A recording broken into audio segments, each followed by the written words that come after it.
YouTube. Welcome to another edition of college football. We had a crazy weekend in college football. As you can see, we had some dominations, we had some upsets, we had a lot going on this weekend. So if you're new to the channel, make sure you like, comment, and subscribe. And let's get right into it. Starting off strong, we're gonna breeze through the dominating games. You got Ohio State and Indiana. They both took care of business. Ohio State, they won by what, 31 points, if I'm not mistaken. Julian saying he had a pretty good game. He went 23 for 31, 184 yards, one touchdown. Not a Heisman performance, but the defense was able to get the job done, and Ohio State was able to carry the victory due to their running game. Ohio State would dominate the running game. They would average 7 yards per carry and rush for over 220 yards. So they really made a fool out of that UCLA defense. And then Indiana, they would get the job done against Wisconsin this weekend. They would win by like 20 something points. They would hold the other team to 6 for like 15 on third down. Getting back to Ohio State, though, Ohio State was very efficient on offense. They would go 6 for 11 on third downs. Even though the Ohio State defense was not able to force any turnovers like they normally do, they were able to hold UCLA to a touchdown and a field goal. Ohio State allowed a touchdown with, I want to say, like a minute left in the third quarter. So that defense was all over the place. They were creating havoc. They were creating pressure on the quarterback, and they were able to hold them to only 10 points, almost all scored in that fourth quarter. We're going to talk about this Oregon-Minnesota game, another Big Ten matchup. Oregon 42-13. DJ Moore, he would have a cool little game. DJ Moore would go 27 for 30, 306 yards, and 2 touchdowns. That was a pretty good game. Oregon is continuing to stack up those wins and get the job done. Let's see. All right, yes. All right, we're back to it. Oregon will be able to get the job done. Oregon would continue to stack wins. They have a 9-1 record right now with their only loss coming to Indiana. And as you know, Indiana is a playoff contending team. So Indiana looking strong, Oregon looking strong, Ohio State looking strong. And then at that 3 spot, you got Texas A&M. But we're going to get into the SEC later. Because that was a whirlwind of a weekend for SEC. We're going to start with Georgia. They ran through that Texas defense. Georgia would put up, 35 points to Texas's 10 points. And that Georgia defense made Arch Manning look silly out there. Going into halftime, Arch Manning, he was only 1 for 4 with -2 yards. So that defense was holding strong against Arch Manning. And then they would go on and score 21 points in that fourth quarter. Gunnar Stockton, very efficient, really knew how to get that job done against that Texas team. Gunnar Stockton, 23 for 24, if I'm not mistaken. 24 for 29, 229 yards, 4 touchdowns, and 1 interception. He would also have a rushing touchdown as well. Gunnar Stockton, very efficient. He had a career high in passing TDs with 4 and capped it off with a rushing touchdown. So Georgia looking like a very tough team, especially with that Alabama loss, with Oklahoma beating Alabama. We're not going to get into that game yet, though. I just gave you that little teaser. We're going to talk about Texas A&M next, and South Carolina would go up 30-3 against this Texas A&M team, and it was looking real grim for Texas A&M. They went to halftime with their heads down. It was not looking good. I believe he threw an interception going into half to give South Carolina a field goal too. So it was looking all bad for Texas A&M. But you know what they would do? They would shut out this South Carolina team all the way to in the third and fourth quarter, and then rally together 28 points to take the lead and go up 31-30. Marcel Reed, not very efficient. He went 22 for 39, but he would have 439 yards and 3 TDs. Going into this game, Marcel Reed looked very poised, looked very great as a quarterback, but he was definitely frazzled that first half. He was throwing wild passes. I believe he had 2 interceptions, if I'm not mistaken. And he just really did. Yeah, he threw 2 interceptions, and he was just not. He looked like the moment was too big for him. And then halftime, they made some adjustments. They went over the game plan, and they will come out firing. That Texas A&M defense was on a whole new level that second half. They were getting sacks, they were getting after the quarterbacks, they were flying to the ball.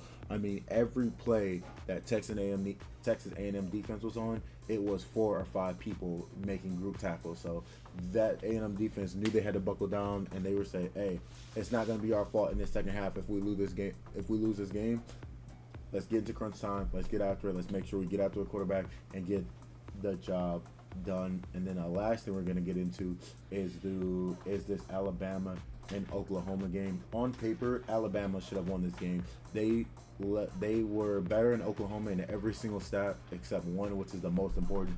Oklahoma was able to force 3 turnovers on that Alabama offense. Alabama would throw 2 interceptions and a touchdown. They would also throw another interception that was called back for a defensive pass interference.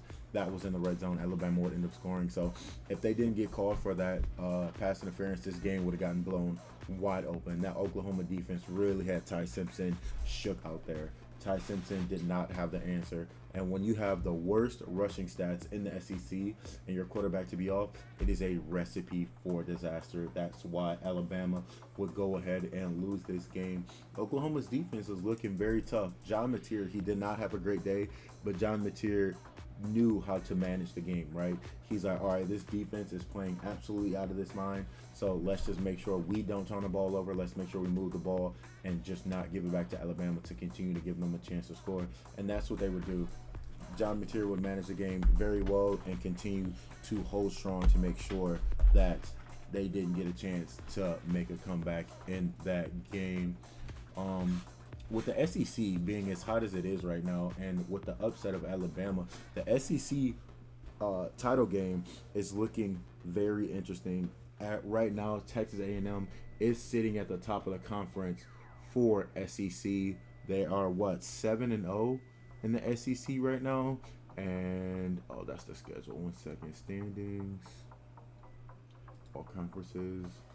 SEC, you got Texas A&M in first, and then you have 3 teams with only 1 loss within the SEC. You got Georgia at 7-1, Ole Miss at 6-1, and Alabama at 6-1. And how they determine who's going to go to this SEC title game, if everything was to go as planned, is going to be absolutely insane.